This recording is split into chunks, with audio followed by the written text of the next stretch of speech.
There's a crisis in the White House, What's the crisis? and the president's top advisors have been called together. Oh, jeez. The sexual misconduct occurred inside the Oval Office. With the election only days away, how much will this scandal affect the outcome? The president spent the weekend pressing the flash. He wasn't campaigning, he was dating, actually. Now, Washington's top spin doctor We can distract the press for 11 days till the election. I think we got a chance. has an idea, We can't afford a war. We're gonna have the appearance of a war. but he can't pull it off without Hollywood's top producer. Do I know you? We have some mutual friends in Washington. Why come to me? We want you to produce. You want me to produce your war? Not a war, it's a pageant. We need a theme, a song, some visuals. We need, it's a pageant. New Line Cinema presents How close are you to this? What do you want the kid to say? all the spectacle, I know we're all concerned for the president. I know we're all concerned for the president. I know that we are all concerned for the president. He didn't sell the line. all the drama, The president's gonna go to war with Albania in about 30 minutes. Albania's hard to ride. These are chips. We need it for the armed position on the screen. It'll be a kitten. We'll punch it in later, right? and all the effects of real war. Okay, put the village behind her. Give me some sound of screaming. Without the casualties, America has seldom witnessed a more poignant picture of They used the same process with the last Schwarzenegger movie. You're the man. Albania, Albania. That rhymes.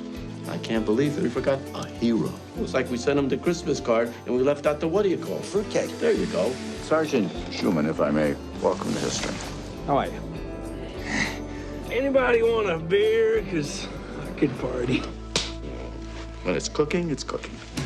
from Academy Award-winning director Barry Levinson, When this goes national, I get to put it on my resume. Actually, no. What could they do to me? Take him home to your house and kill you.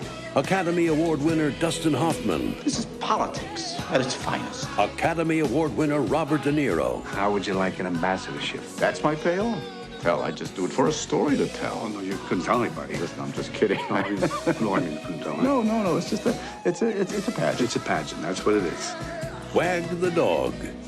When the fit hits the shan, somebody's going to have to stay after school.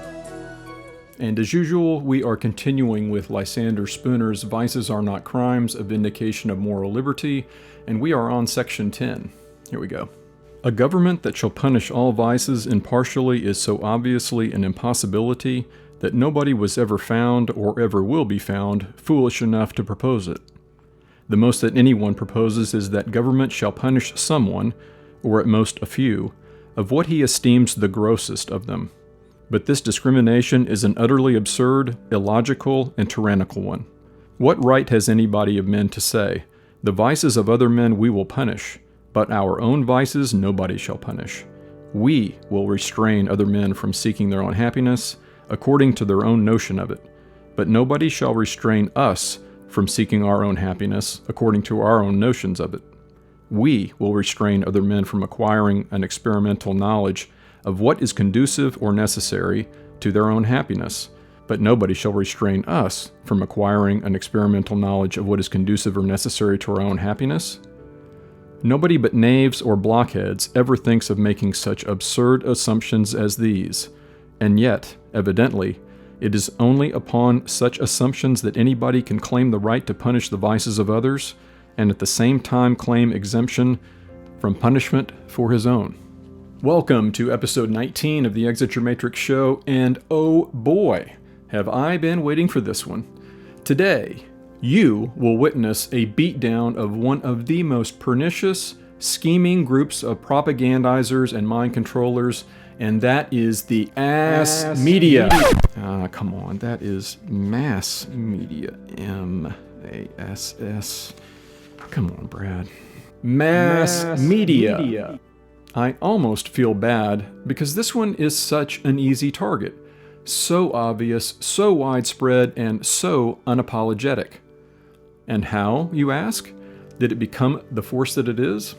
It's because we handed over our precious gift of discernment, of having the tools sharpened and at the ready to properly assess information, to put your judgment to the task of determining whether a source can be trusted, how valid your inquisitive and uncalcified mind determines that source's information to be, what issues you may have with its content, and so on.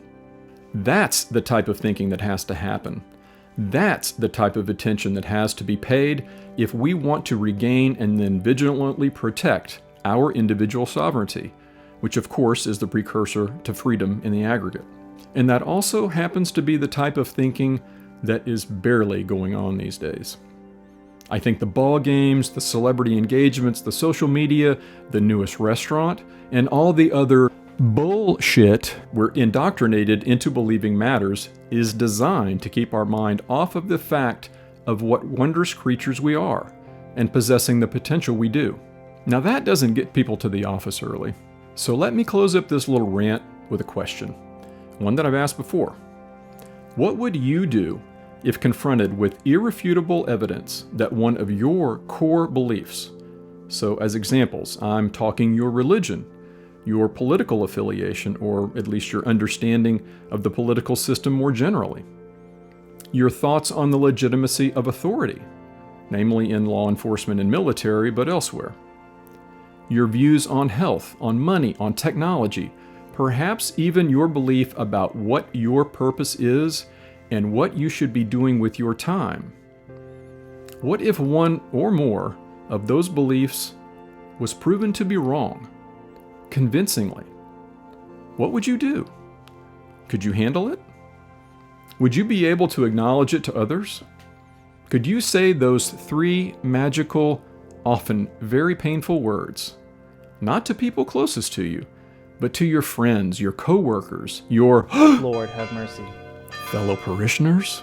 I was wrong. And as synchronicity would have it, I just came across this from Thomas Sowell in the last few days, and echoing the theme of truth being simple, listen to how he communicates the way we should be evolving. By learning.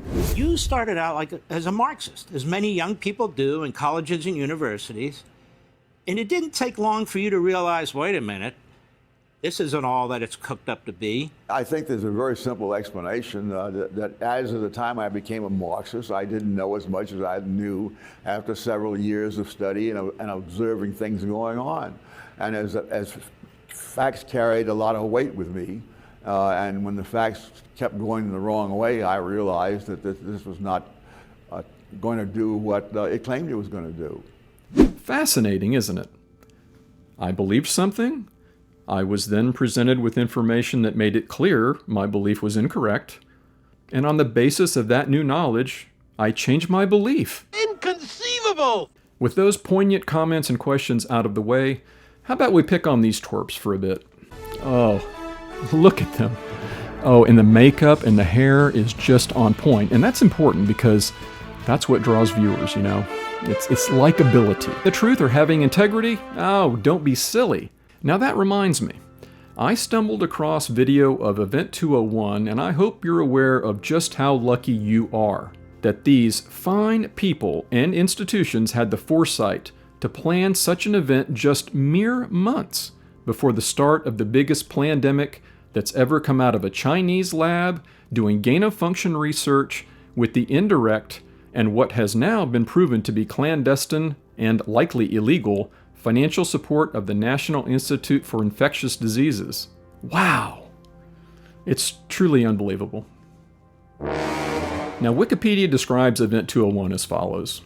On October 18, 2019, the CHS, and that's a Johns Hopkins entity that's one of the ones involved here, it partnered with the World Economic Forum, and the Bill and Melinda Gates Foundation, there's a winner, to host a tabletop exercise called Event 201 in New York City. According to the CHS, quote, the exercise illustrated areas where public-private partnerships will be necessary during the response to a severe pandemic occurring on or about March of 2020 in order to diminish large-scale economic and societal consequences resulting from widespread lockdowns, denial of family members to be with their dying relatives, mask mandates, and vaccines pushed to market under unconstitutional emergency use authorization edicts, the latter two of which have now been widely dismissed as not only ineffective, but increasingly shown to be linked to exposure to an array of harmful chemicals and reactions,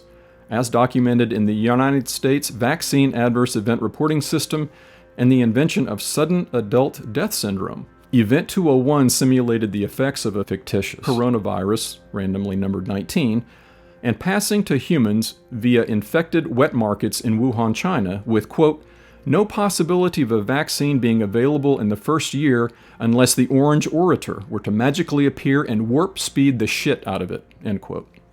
The simulation ended after 18 months with 65 million deaths from the coronavirus, with data provided by Neil Ferguson of the Imperial College of London. Oh, come on. Hey, who's been messing with my notes? Come on, people. I'm trying to run a professional show here.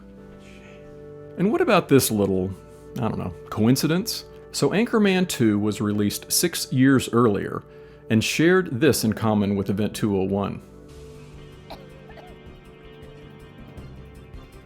Finish and ask a question here, for God's sake. Really? Now, I don't know about you, but I'm kind of feeling a little fucked with. But enough of my ridiculous and obviously coincidental observations, and on to the 8th technique of mind control, mass media. So let's get one thing out of the way right quick, and that is that mass media of all forms, mainstream media if you want to call it, is all controlled. It's all serving its masters. And it makes no difference whether you go with this, or even this. You'll never hear one of them talk about their sacred cows, of which there are many. But just to give you one example, and a timely one, ever hear of a mainstream media outlet talking about the real history and widespread criticism of the Federal Reserve? Yep, and you never will. Instead, they want you to vote different and vote smarter and even vote harder, because that's the construct. That's the system that has been designed and that causes their presence to be necessary by making you feel like you have participated, that you've harnessed the honorable forces of democracy and in so doing manifested truth in this republic. But they're smart. The controllers have done their homework. They've done their research. They spend a lot of time and pay a lot of attention to this, to you, and how your psyche works. And I think you'd agree, they've been pretty effective. And can that result in things like this? Wright isn't just some ABC News clerk. After graduating magna cum laude from Harvard, he went on to earn a master's at Oxford before joining ABC News in 2000 as a correspondent. So when Wright says ABC's commercial imperative is incompatible with news, we listen. And promotion of the company, and also promotion of individuals within the company, as opposed to a kind of dedication to the story and a commitment to telling stories that we need to tell, but that are maybe hard to tell. The commercial imperative is incompatible with news. So, real people talk about practical issues when they're thinking about a candidate. I want to go back into workforce. I can't afford child care, or I need medical care for whatever. So those things aren't TV friendly. We want to focus on impeachment. We want to focus on the big on, but the things that help people make up their minds are little. We're all guilty of the same thing. I think that all these big news organizations, again, I'm speaking about broadcast television. That's all I'm speaking about. ABC, CBS, NBC. And we recognize that we're dinosaurs and we're in danger of dying. Okay, let's switch gears here and talk about potential connections between the mass media and the government in the form of but one example. And that is Operation Mockingbird. Now, that great collection of wisdom and open-mindedness, Wikipedia, offers this. Operation Mockingbird is an alleged large-scale program of the United States CIA that began in the early years of the Cold War and attempted to manipulate domestic American news media organizations for propaganda purposes. In 1975, the Church Committee congressional investigations revealed agency connections with journalists and civic groups. In 1973, a document referred to as the Family Jewels was published by the CIA containing a reference to Project Mockingbird, which was the name of an operation in 1963 which wiretapped 2 journalists who had published articles based on classified material. Sons of bitches. The document does not contain references to Operation Mockingbird. Oh, okay, well there you have it. No connection, nothing to see here. Ah, that magical word, alleged. And as with everything, you'll need to make your own judgments about this, and I hope that will come after some meaningful investigation. But I had to include this exchange, which I think is both informative and very entertaining. A previous caller mentioned something very important that you guys completely brushed over, and that's something that was slipped into the 2012 NDAA. It was the rescinding of the Smith-Mundt Act. The government could be working with the media to deceive us, and it's legal. Talk about the rescinding of the Smith-Mundt Act, please. Dan, we'll let you go there. Dan in Massachusetts. Eleanor Clift, any thoughts on what you heard? I think that sounds to be like a conspiracy theory that's alive and well. I'm not going to comment on it. Cheryl Chumlin? I'm not familiar with that particular act, but I will say that back in the 1950s, there was that whole Operation Mockingbird thing, which was never formally confirmed by the CIA, but of course that was the operation where CIA operatives worked with U.S. media to shape the messages that came out of the media, and it was purportedly supposed to have hit at hundreds of journalists and reporters. And that's something that has been reported and used in different terms. You say conspiracy theorist as if it's ridiculous, but at the same time, he was tying mass shootings with the media and government interference to fool the American people. Right. It We're sounds dismissing to me like a lot theories of connecting of dots. Conspiracy theories as if they're ridiculous, but there are some things that our government has been involved in, including our deep state type government officials that have been recorded in history and proven. Well, we have a moment or two. Let's get and therefore that gives credence to what you said. Let's wrap up with a call or two here. It doesn't give credence, but Eddie in Millbury, Massachusetts. Just randomly dismissed.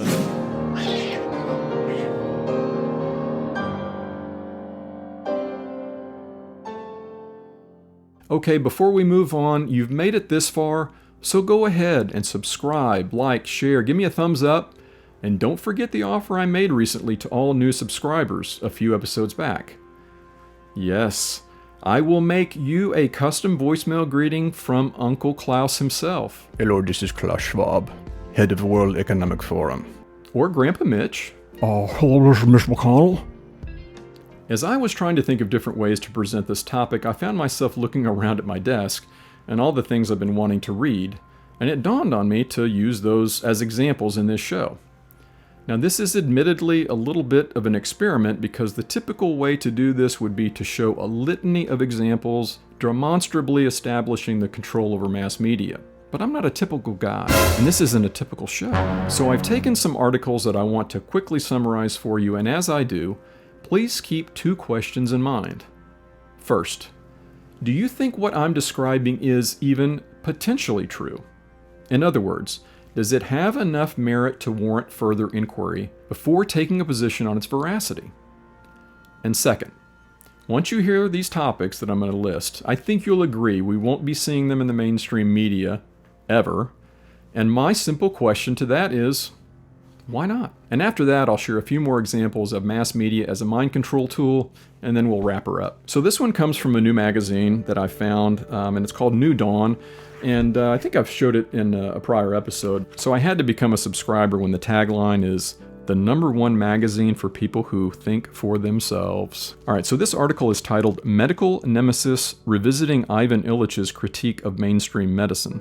And this article is by a guy named Brendan Murphy, and I will include I'll actually include a link to Brendan Murphy's website. This really cool guy. I'm going to see if I can get you a link to the article. I'm just not sure how I might be able to do that. But let me read you a few excerpts.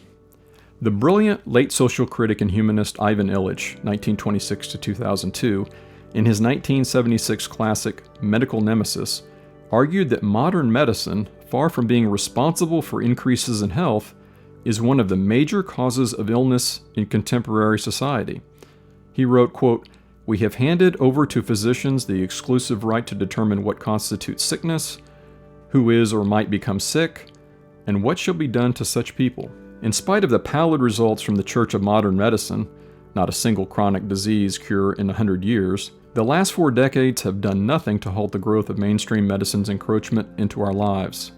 So too, for the semantic supremacy according to which industrialized society categorizes the sick and the well, and crucially, those who might get sick and thus represent a potential threat to others. It goes on. Following the Congress of Vienna in 1814 to 1815, hospitals and medical schools bloomed as never before, along with the discovery and naming of diseases. By 1860, regular people were familiar with medical names for around a dozen diseases. This represented a significant shift in the public's consciousness toward the reductionism that has plagued, no pun intended, modern medicine ever since. Man was reduced to a machine with a symptom, a broken part needing repair, rather than a living, sentient, dynamic being interacting with his environment in a perpetual adaptive dance to maintain equilibrium. If, as humans, we are merely more or less identical machines made of the same parts, then what need is there to consider the whole dynamic life of the patient in his milieu?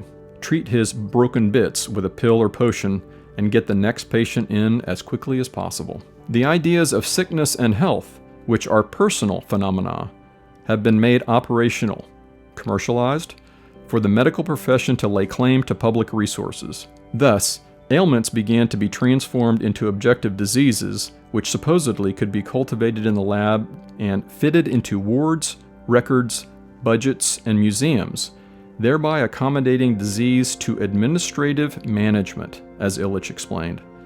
Through the late 1800s and early 1900s, one arm of society's elite was imbued by the dominant upper class, and thus the state, with the authority and autonomy to control and eliminate disease. Competitors would be aggressively eliminated. The seeds of collectivism and totalitarian medicine were being sown. Increasing dependence on the lexicon of a medical elite or dominating profession has the effect of turning disease into a tool for class domination. The COVID era, read Great Reset, provides graphic proof of this. To the extent you control language, you control thought, conceptualization, and communicative capacities. If doctors and bureaucrats share and understand enough of the language to collaborate or conspire, while the layman understands little of it, then the layman becomes relatively powerless in the face of the mystifying language wielded by the bureaucracy.